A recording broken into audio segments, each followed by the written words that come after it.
बाल बनाते हैं, क्या क्या नहीं करते हैं, अंत में स्थिति सबकी यही होनी है।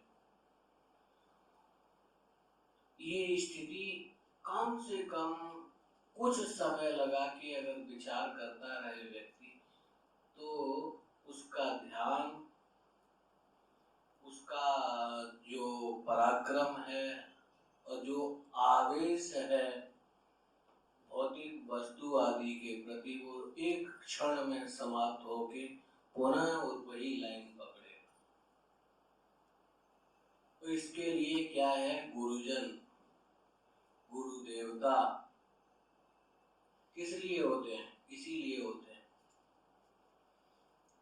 अब मान लीजिए यहाँ मठ की सीमा में आप हैं, तो मुझे ये लगता है कि कलयुग यहाँ नहीं है, कोई बाहर का व्यक्ति है और हम नहीं भी देखें फिर भी हमको पता चलता है कि हाँ, कहीं न कहीं कोई गड़बड़ी है, कहीं न कहीं कोई अराजक घुसा है गेट के अंदर, कि ये स्थिति, मानसिकता में दूषण आया है। ऐसे साधक भी अगर अस्त व्यस्त हो जाए तो हम कहते हैं कि जरा बाउंड्री के बाहर जरा घूम के आओ। हमारे यहाँ महात्मा लोग हैं, उनको पास में रखते हैं तो जैसे कितने भी श्रेष्ठ माता पिता हों, लेकिन माता पिता की बात बच्चे के समझ में नहीं आती है, लेकिन जब स्वतंत्र रहता है तो उसको आटा दाल का पता चल जाता है। उदाहरण दे रहे थे आज गुरुदेव सुबह, सुखदेव जी महाराज इतने ज्ञानी, पिता ने उपदेश दिया ना, हाँ, फिर कहा कि इनकी महत्व बुद्धि इतनी नहीं हो रही, अच्छा चले जाओ, पैदल पैदल जाना महाराज जन के पास में, वहां ज्ञान लोगे तब जाके विश्वास होगा। ये बात हम नाज से क्यों कह रहे हैं? क्योंकि हम लोग किसी धन दौलत के आगे डगमगाए नहीं। हमने अपने आप को, अपने सगे साथियों को सब अच्छी तरह से व्यवस्थित किया, हम लोग सब लोग व्यवस्थित भी हैं, लेकिन अनुमान लगा लगा के कि क्या स्थिति समाज की होगी, कैसे कैसे लोग विचित्र होते हैं, उनको कहाँ अध्यात्म आदि के लिए थोड़ा सा भी समय नहीं निकालते हैं चिंतन आदि के लिए। खाओ पियो मौज करो, खाओ पियो मौज करो, ये अर्जित कर लो, ये अर्जित कर लो, अरे इतना कम है और कर लो। श्रीमान जी, भौतिकता, पागलपन में भौतिकता का विनियोग होता है। कहीं न कहीं एक विराम होगा ना, और हम उसको अगर कितना भी समेटते जाए, अंत में स्थिति सोने के लिए व्यक्ति वो भी बाध्य होता है। सोने का मतलब ही होता है कि मनचाही भौतिक वस्तुओं को संग्रह कर के भी उनमें क्षमता नहीं है कि वो सुख दे सके।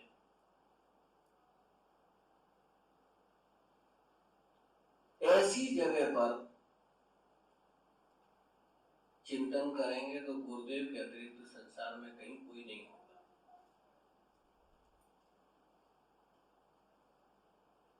तो गुरुदेव हमारा लोक भी बनाते हैं, परलोक भी बनाते हैं। यहाँ जुड़ने वाला व्यक्ति, उसका परिवार भी बनता है, परलोक भी बनता है। हम तो अनावश्यक लोगों को मुंह ही नहीं लगाते हैं। अगर साधन संपन्न होना है या इस मार्ग पर चलना है तो ठीक है, नहीं तो क्यों समय बर्बाद करें। अच्छा, लोगों की भी क्या क्या आदतें होती हैं मालूम है? जैसे मान लीजिए मैं हूं, कोई व्यक्ति अपने आप को हाई फाई समझता है, हाँ निखिल जी को देख लिया, हाँ कितने पानी में क्या बातचीत हो गया, ठीक, प्रफुल्ल जी के पास जाइए, हाँ हाँ देख लिया, सचिव जी के पास में जाइए, इनको और ट्राई करते हैं, उनको उनको कुछ लेना देना नहीं है, खाली कि कौन कितने पानी में है, मेरे गणित बढ़ रहे हैं इनसे बात करके, और वो इन सबको पार करके जब मेरे पास में आया मुझे भी फेल कर दिया, क्योंकि उसको फेल ही करना है।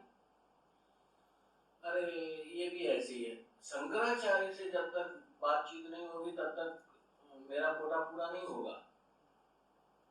कल्पना करिए कि शंकराचार्य जी से भी मिल लिया, अंत में फेल कर दिया, वहां भी फेल कर दिया, उसको संतुष्टि नहीं होनी है, क्योंकि करना ही नहीं है उसको, तो खाली अपने नंबर बढ़ाने हैं कि हाँ ये भी है, ये भी है, ये भी है, हाँ। लेकिन विवेकवान व्यक्ति होता है ना, वो चाहे जो भी हो, चाहे रिक्शा चालक भी हो, अगर वो भी अच्छी भली बात कहता है तो उस पर कमर कस के आगे बढ़ने का प्रयास करता है। ये नहीं है कि लेवल लगाने का, बड़ा लेवल लगाने की जरूरत है, वहां अगर आपको कल्याण करना है तो उठने से ही, उसी से ही कल्याण हो जाना है। अच्छा, महाभारत आ गई है, भागवत पुराण है, आप सभी पढ़ जाइए, पढ़ने के बाद में अगर आकलन ये नहीं करेंगे कि हाँ ये धुरंधर, ये महापुरुष हुए, इन की गतिविधियों में हमारा कोई रोल हो सकता है, हम कितने पानी में हैं, अगर ये आकलन नहीं किया ना तो ये सब के सब पढ़ते जाइए, संसार पूरा पढ़ने के लिए ये पढ़ते जाइए। बाहरी यूनिवर्सिटी से ज्ञान ले लेके अगर व्यक्ति अंतःकरण की यूनिवर्सिटी में नहीं गया तो बाहर की यूनिवर्सिटियां सब पास कर करके भी सब फेल ही है। ये सज्जनों अध्यात्म है। और इसीलिए क्या जरूरत है, घर में खाना पीना बाल बच्चे आदि हैं, फिर भी संत महात्मा एकांत ढूंढते हैं, संत महात्मा जंगल ढूंढते हैं, क्योंकि विवेकी व्यक्ति को मालूम है कि ये सब के सब हमारे लिए पुरुषार्थ नहीं है। पुरुषार्थ तो एकमात्र परमात्मा के अतिरिक्त तो कुछ है ही नहीं। अब हमारे अंदर अगर हम झांक के देखेंगे सज्जनों, कहीं कुछ बाहर से तो आवश्यकता ही नहीं है। ये बहुत ऊंची बात है। इन सब के लिए गुरुओं के चरणों में रह के ही जीवन यापन करने से होगा, उन्हीं के मार्गदर्शन से व्यक्ति आगे बढ़ सकता है, नहीं तो लगे रहिए, चले जाइए। और जब तक ये निश्चय नहीं होगा, ओहो इस बार गुरुदेव मिले हैं, इस बार तो कल्याण ही करके छोड़ना है अपने आप को।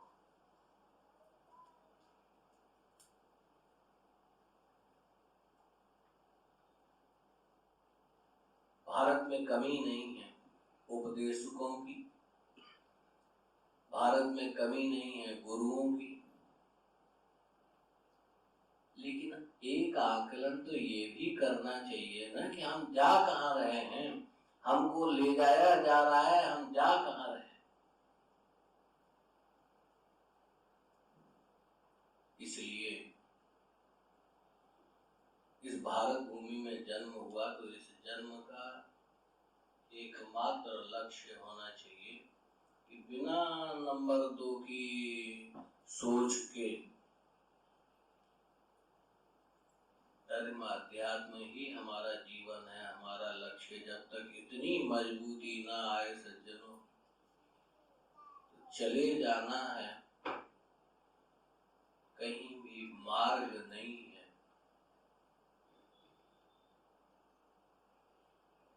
उस मार्ग जहाँ जा रहे हैं आप वहाँ अंधेरा ही अंधेरा है और इधर उजाला ही उजाला है। यहाँ भी बाबा और वहाँ भी बाबा।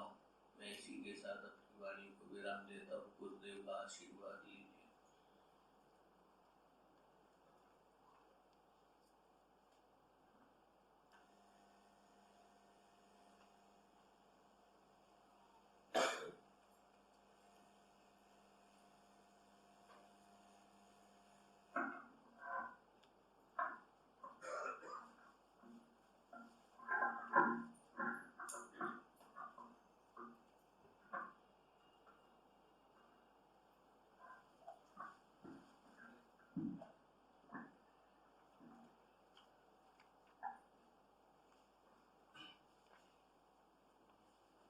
बहुत पुराने हैं।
श्री राम जय राम जय जय राम। श्री राम जय राम जय जय राम। श्री राम जय राम जय जय राम। श्री राम जय राम जय जय राम। धर्म की जय हो, अधर्म का नाश हो, प्राणियों में सद्भावना हो, विश्व का कल्याण हो, गो माता की जय हो, गो हत्या बंद हो, भारत अखंड हो, सर्वभूत हृदय धर्म सम्राट श्री स्वामी गणपति जी महाराज की जय हो, श्री जगन्नाथ महाप्रभु की जय हो, श्री बलभद्र महाप्रभु की जय हो, भगवती सुभद्रा देवी की जय हो, चक्र सुदर्शन महाभाग की जय हो, वृंदावन बिहारी लाल की जय हो, श्री जगन्नाथ महाप्रभु की हो गई। हर हर महादेव। नारायणाखिल गुरो भगवन नमस्ते। भागवत अष्टम स्कंध तीसरे अध्याय का वचन है 32वां श्लोक। चौथा अध्याय शुरू होगा।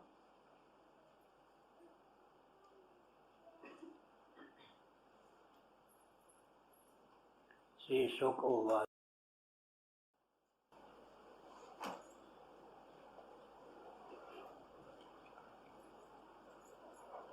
श्रीमद्भागवत की शैली है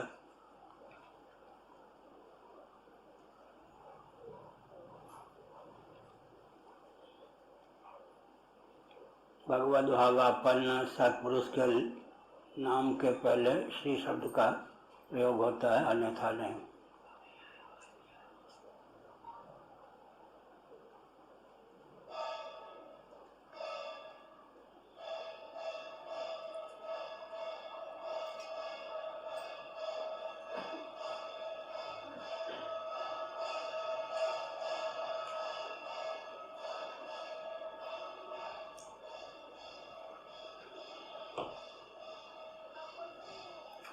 महाभारत में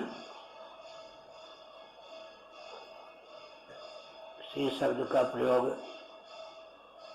केवल भगवान के लिए हुआ है। गीता महाभारत का उज्ज्वल अंश है।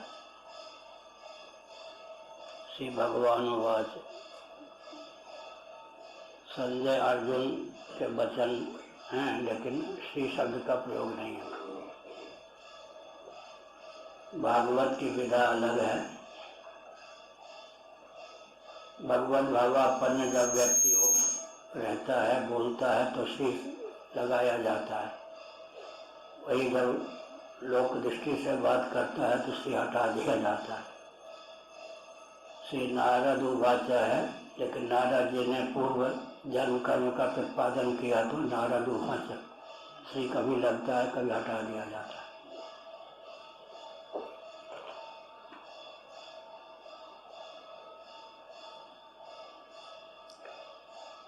विष्णु सहस्रनाम में भगवान के लिए अनंत श्री आया है।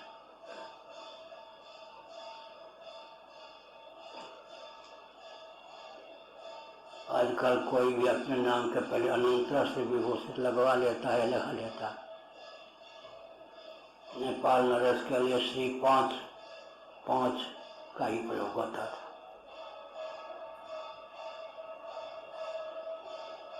यहाँ श्री सुख उवाच, श्री सुखदेव ने कहा,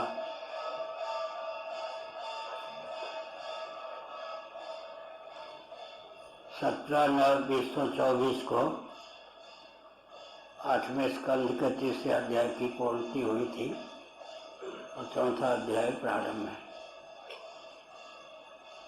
गज और ग्रह का पूर्व चरित्र समय निरूपित है।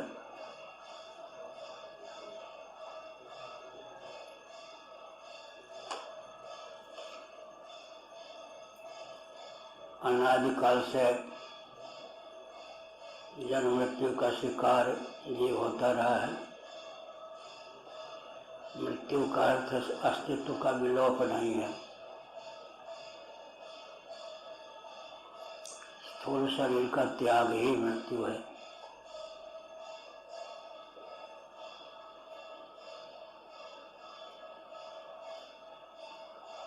महाप्रलय में स्थूल सूक्ष्म कारण तीनों शरीरों से विहीन होकर जीव भगवत भावापन्न रहता है। 31 दिन 10 करोड़ 40 अरब वर्षों तक भगवान से एकीभूत होकर स्थित रहता है।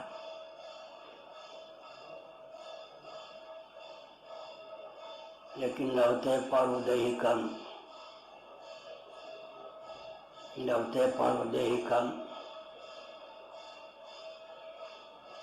अपनी वासना के अनुसार महासर के प्रारंभ में फिर वह देहेंद्रीय प्राणांतःकरण से युक्त हो जाता है।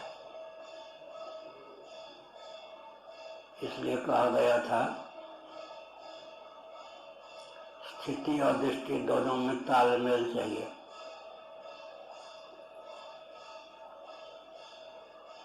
महाप्रलय में स्थिति की तो पराकाष्ठा है,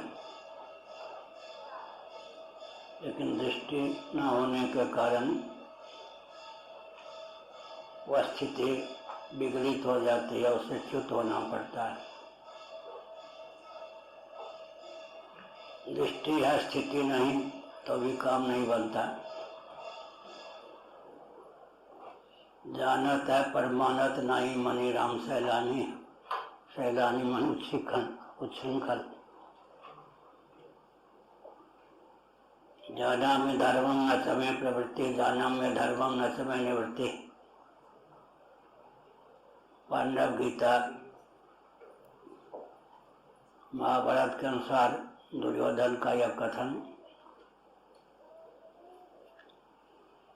धर्म को धर्म ही जानता हूँ, अधर्म को अधर्म जानता हूँ। अधर्म में धर्म बुद्धि, धर्म में अधर्म बुद्धि नहीं है।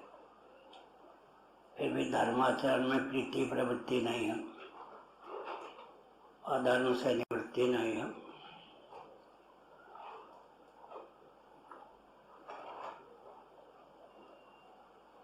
धर्म ते विरति योग ते ज्ञाना ज्ञान मोक्षपद वेद वखाना। वैराग्य जिसको अनासक्ति कहते हैं। वैराग्य का फल है योग मन समाधि। अत्यंत वैराग्यवता समाधि समाहित से दृढ़ प्रबोधा, विवेक चूड़ामणि में भगवान शंकराचार्य का कथन है।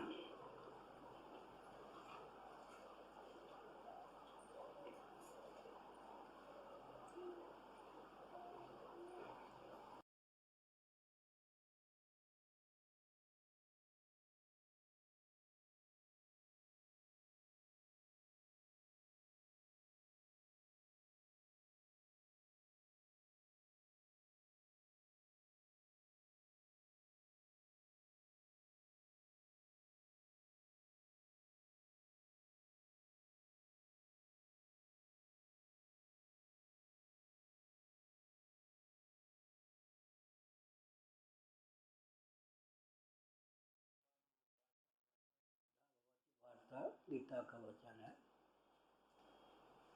अभयम चरम फल है, सत्व संशुद्धि,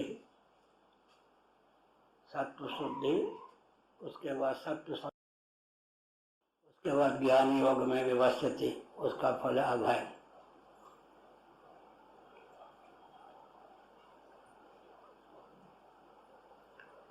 कर्मयोग के द्वारा चित्त शुद्ध होता है, उपासना योग के द्वारा संशुद्ध होता है,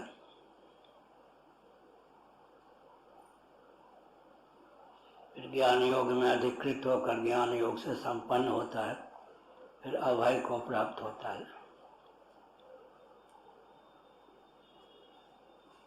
श्रीमद् भागवत के 11वें स्कंद के अनुसार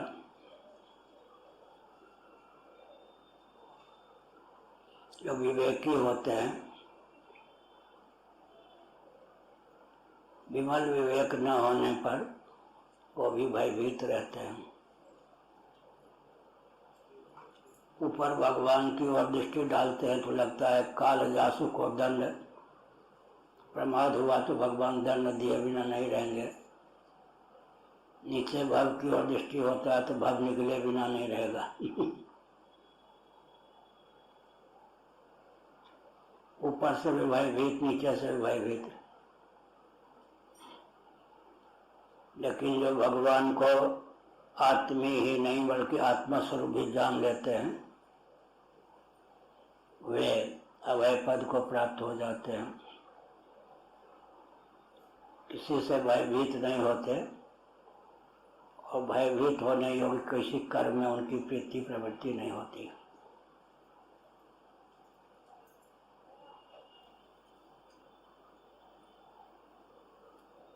तो जीवन ऐसा होना चाहिए जो अभय युक्त हो।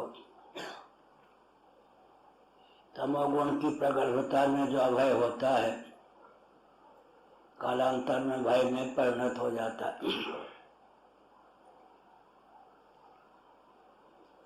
लेकिन तत्वज्ञ के जीवन में जो अभय होता है स्थायी होता है। पिछले दिनों कहा गया द्वितीयाद् वै भयं भवति, द्वैत बुद्धि भय प्रदा है। भयं द्वितीयाभिनिवेशतः स्यात्, भागवत में उसकी व्याख्या है, उसका विवरण है। द्वैत में अभिनिवेश होने पर भय होता ही है। सपने नहीं सुख द्वैत दर्शन, बात कोटि को कहे। विनय पत्रिका में तुलसीदास जी ने लिखा, स्वप्न में भी द्वैत का दर्शन सुखप्रद नहीं होता। उदाहरण है, रिश्तेदार नातेदार बेटे पोते सब कितने भी प्यारे हों, पत्नी कितनी भी प्यारी हो, पति कितने भी प्यारे हों, निद्रा का वेग आता है तो इनसे उपराम होना आवश्यक है। शरीर कितना भी भव्य क्यों न हो, देह से, यहाँ तक इंद्रिय से, अंतःकरण से, प्राण से भी उपरत होकर निद्रा की प्राप्ति होती है।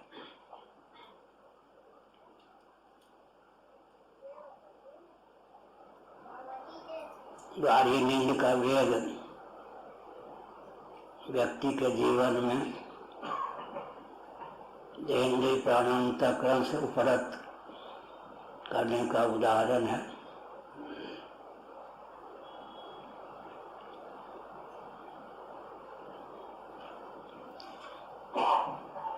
बहत्तर ईस्वी में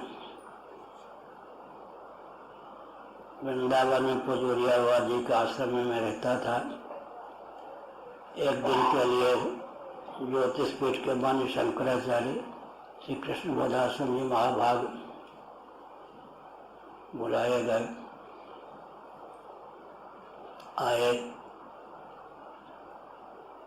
वहाँ के व्यक्ति शांतानंद जी को, स्वामी श्री शांतानंद जी महाभाग को जोशी मठ का शंकराचार्य मानते थे। शाहदरा के एक व्यक्ति के आग्रह पर कृष्ण बोधाश्रम जी महाराज आ गए थे। कोई प्रचार प्रसार नहीं किया गया, लेकिन वो अपना मस्त, कोई उन्होंने खेद नहीं प्रकट किया। मेरा नाम उद्यम चैतन्य ब्रह्मचारी था। 74 में संन्यास हुआ है, ये 72 की बात है। मर्यादा की सीमा में नीचे बैठ गया। उन्होंने मुझसे पूछा, क्या हो? तो साहब, बज का उनका शरीर था, वहाँ की बोली साहब है, स्नेह सम्मान पूर्वक साहब कहा जाता है। ईश्वर को क्या गरज पड़ी कि उसने गाढ़ी नींद बना दी। वो सरल भाषा में बोलते थे, हमारी तरह टेढ़ी मेढ़ी भाषा नहीं बोलते थे। स्वामी वामदेव महाराज ने हमारी टिप्पणी की थी, निद्रा में शंकराचार्य नहीं था होने के बाद। बंदर जैसे इस डाल से उस डाल तो छलांग मारता है, वैसे ही 10 मिनट में न जाने कहाँ कहाँ छलांग मारते हो। कभी वैसे से, कभी न्याय, हमारे लिए भी समझना कठिन हो जाता है। वो सीधी भाषा में बोलते थे, हमारी तरह टेढ़ी मेढ़ी भाषा में नहीं बोलते थे। तुलसीदास जी ने लिखा कि सर्प जो होता है सलिल सरोवर में, सलिल जल समान होने पर भी नहीं चलता है, टेढ़ापन उसमें स्वभाव सिद्ध है। उन्होंने मुझसे कहा कि और साहब, ईश्वर को क्या गरज पड़ी कि उसने गाढ़ी नींद बना दिया। मैं चाहता तो उत्तर दे सकता था, लेकिन यह मूर्खता होती, फिर उनके वचनामृत से मैं वंचित हो जाता। मैंने कहा, मैं आपका बालक और विद्यार्थी हूँ। जो प्रश्न आपने किया है उसका उत्तर आपके मुखारबिंद से सुनना चाहता हूँ। बहुत प्रसन्न हुए। 45 मिनटों तक लगभग उन्होंने हमको समझाया। गाढ़ी नींद का विकल्प है सुसुप्ति, समाधि का विकल्प है सुसुप्ति। समाधि में लगे और कहीं सुसुप्ति से वंचित हो तो पागल हुए बिना नहीं रहेंगे। उन्होंने क्या कहा, हमको तुमको गाढ़ी नींद न प्राप्त हो, आगरा पास में है ना, आगरा के पागल खाने में हम तुम बंद हो। साधारण जीवों को पागल होने से बचाने की भावना से करुणा वर्णालय सच्चिदानंद स्वरूप सर्वेश्वर ने गाढ़ी नींद बना दी। गाढ़ी नींद के बारे में हमने कहा, समाधि में प्रज्ञा शक्ति से प्राण शक्ति का एकत्व हो जाता है। प्रज्ञा माने बुद्धि, बहिष्प्रज्ञ, अंतःप्रज्ञ, घन प्रज्ञ, आत्मा का नाम प्रज्ञ, स्थित प्रज्ञ, स्थिर प्रज्ञ, प्रज्ञा को जानने वाला प्रज्ञ स्थूल प्रपंच में तादात्म्यपन स्थूल प्रज्ञ, सूक्ष्म प्रपंच में तादात्म्यपन जीव, अंतःप्रज्ञ अविद्या कारण शरीर में तादात्म्यपन जीव घन प्रज्ञ होता है। आत्मा को आत्मा के अनुरूप जान लेने पर स्थित प्रज्ञ होता है। यह इसका अर्थ है कि प्रज्ञा ही हमारी मुख्य उपाधि है। प्रज्ञानंद घन है, प्रज्ञान का अर्थ ज्ञान घन होता है।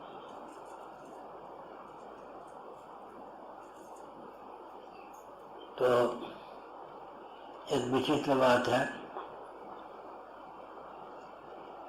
कोई व्याकरणाचार्य होके मरे, आवश्यक नहीं है कि मनुष्य ही हो जाए, व्याकरणाचार्य होकर ही जन्म ले। लेकिन अध्यात्म मार्ग पर जो जितना चल के देह त्याग करता है उतनी निष्ठा लेकर ही जन्म लेता है। क्या लौटे पूर्व देहिकम, दैहिक पाठ है, उसको दैहिक भी कर सकते हैं। लौटे पूर्व देहिकम, एक पथिक चलता चलता थक जाए, किसी वृक्ष के नीचे सो जाए, नींद टूटने पर जितनी यात्रा तय की गई थी पुनः तय करने की आवश्यकता नहीं होती। ऐसे ही अध्यात्म पथ पर जो जितना चल जाए, चलने के बाद शरीर छोड़ दे, जितनी दूर पहुंच चुका था अध्यात्म मार्ग पर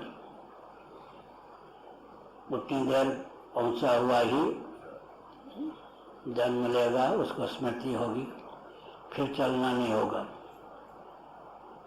इसलिए अध्यात्मनिष्ठ होने की आवश्यकता है। पिछले दिनों कहा गया था कि भगवत पाद शिवावतार शंकराचार्य महाभाग ने छांदोग्य उपनिषद के भाष्य में इस तत्व को समुद्भाषित किया कि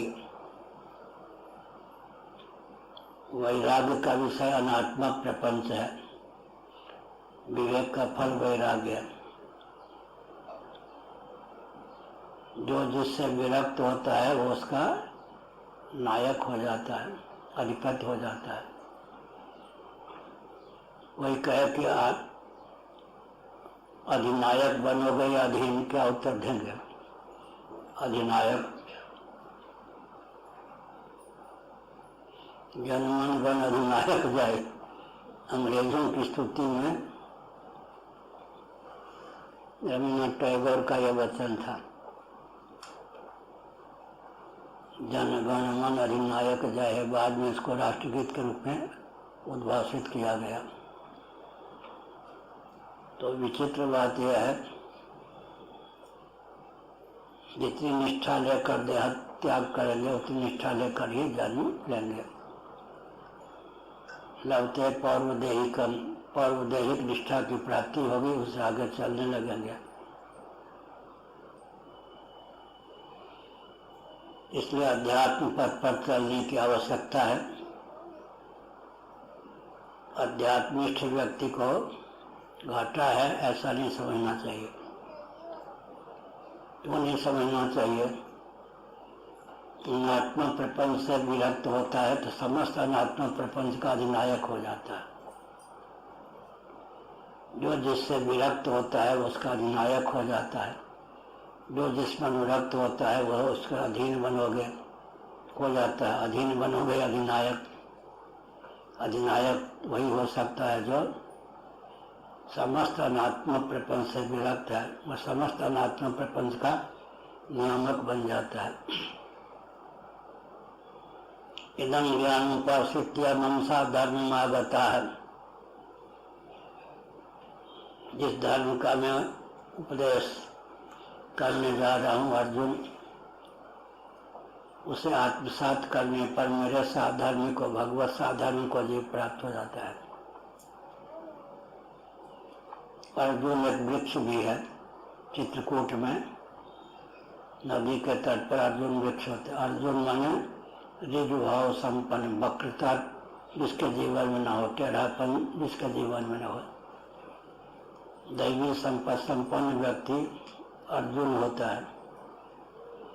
अर्जुन का मतलब ऋजुता संपन्न, भगवत भाव भावित। इतना कहा।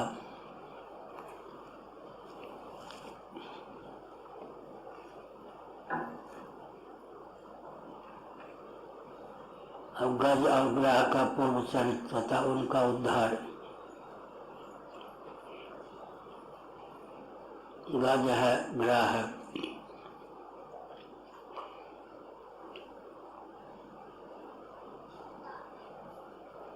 जल में सूर्य कौन होगा? ग्रह। और धरती पर गज। गजगामिनी नहीं बनी होगी। खरगोश की तरह अगर माताएं दौड़े तो अच्छा नहीं माना जाता। गजगामिनी मस्तानी चाल से युक्त होनी चाहिए माताओं की। एक होता खरगोश जैसे भगने वाली खरगोश गामिनी, गामिनी। गजगामिनी नहीं बनी होगी। हाथी की तरह क्या मस्तानी चाल।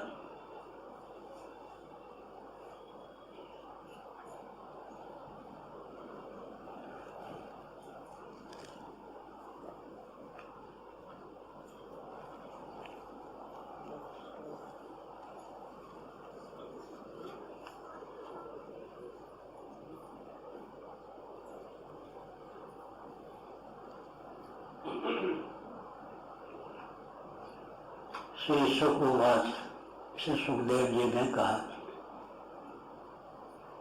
भगवत भावापन्न व्यक्ति के नाम के पहले श्री भागवत लगाया जाता है। और अगर लौकिक लोक भावापन्न हो जाए, लौकिक गाथा से युक्त हो जाए तो श्री हटा लेते, सदा श्री नहीं। अभी बताया कि देवर्षि नारद, श्री नारद उवाचा, लेकिन जब वो अपने पूर्व जन्म कर्म का चित्रण करने लगे तो नारद उवाचा। कभी श्री लग जाता है, कभी श्री हट जाता है। गीता महाभारत का उज्ज्वल अंश उसकी शैली है। भगवान के लिए ही श्री शब्द का प्रयोग होता है। श्री भगवान उवाचा, अर्जुन उवाचा, संजय उवाचा, धृतराष्ट्र उवाचा, श्री भगवान उवाचा। श्री शब्द केवल भगवान के साथ। शैलीगत भेद है। तदा देवर्षि गंधर्वा ब्रह्मेशान पुरोगमा मुचो कुसुमासारम संसरन्तः कर्म तद्धरेह।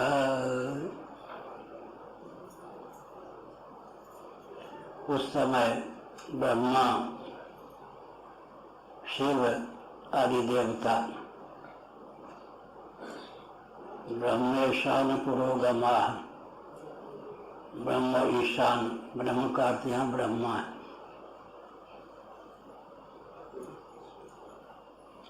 पिछले दिनों बताया गया था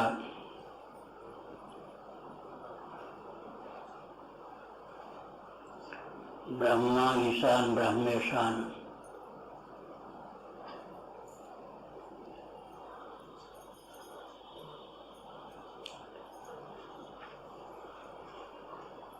ब्राह्मण कुल में जन्म हुआ तो ब्रह्म हो ही गया, ब्रह्म कहा जाएगा। शब्द ब्रह्म में वेदादि शास्त्रों में स्नात है। दूसरा ब्रह्म हुआ श्रोत्री होने के कारण।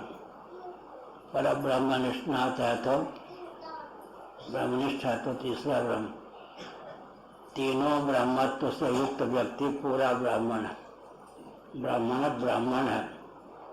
ब्राह्मण कुल में जन्म भी हुआ, शब्द ब्रह्म पर ब्रह्म निष्णात भी है, अर्थात ब्राह्मण होता हुआ श्रोत्री ब्रह्मनिष्ठ है तब। नहीं तो केवल जाति ब्राह्मण, जन्म से ब्राह्मण है।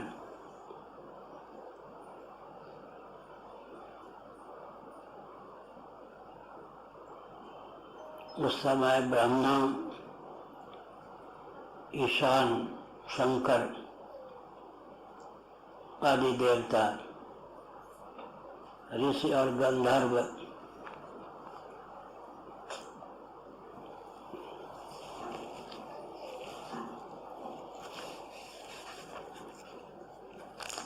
भगवान के इस कर्म की प्रशंसा करने लगे तथा उनके ऊपर कुशों की, फूलों की, कुसुमों की वर्षा करने लगे। यह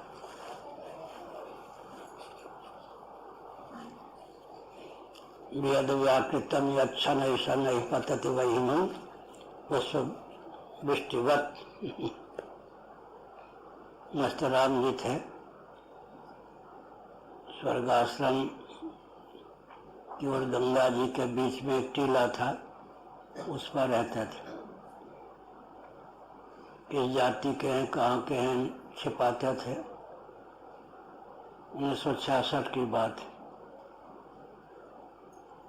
तो मैं उनके संपर्क में आया तो मुझे उनसे व्यवहार करने में कोई संकोच न हो, एकांत में बताया।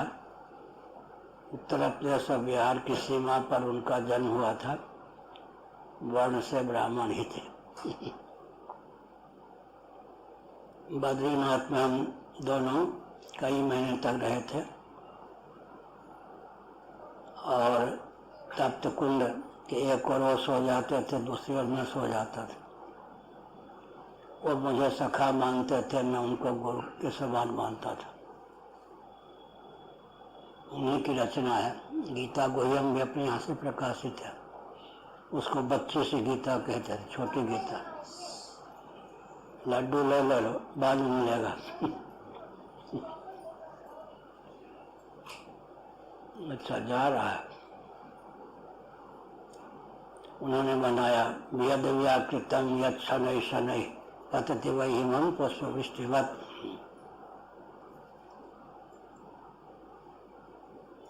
बर्फ की वर्षा।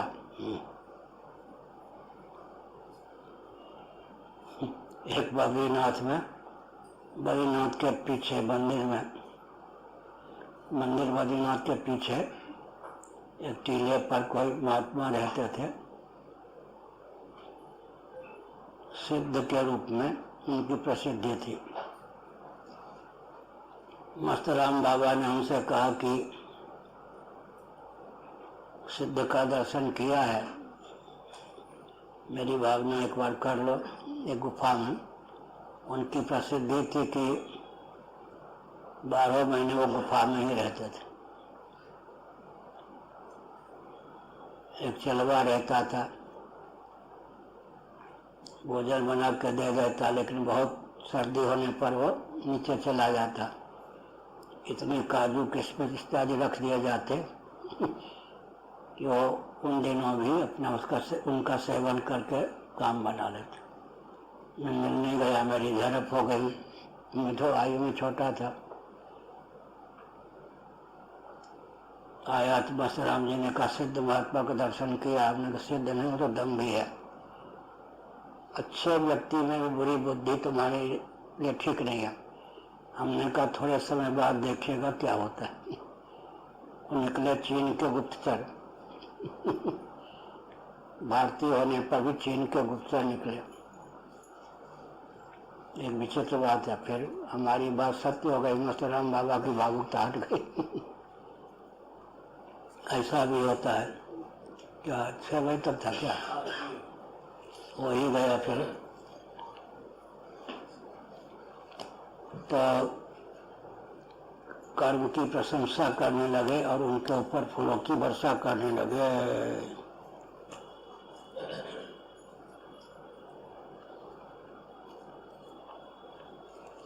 ब्रज का उद्धार कर दिया भगवान ने। श्री राम जय राम जय जय राम। श्री राम जय राम जय जय राम। श्री राम जय राम जय जय राम। श्री राम जय राम जय जय राम। धर्म की अधर्म का प्राणियों में टूट न जाए।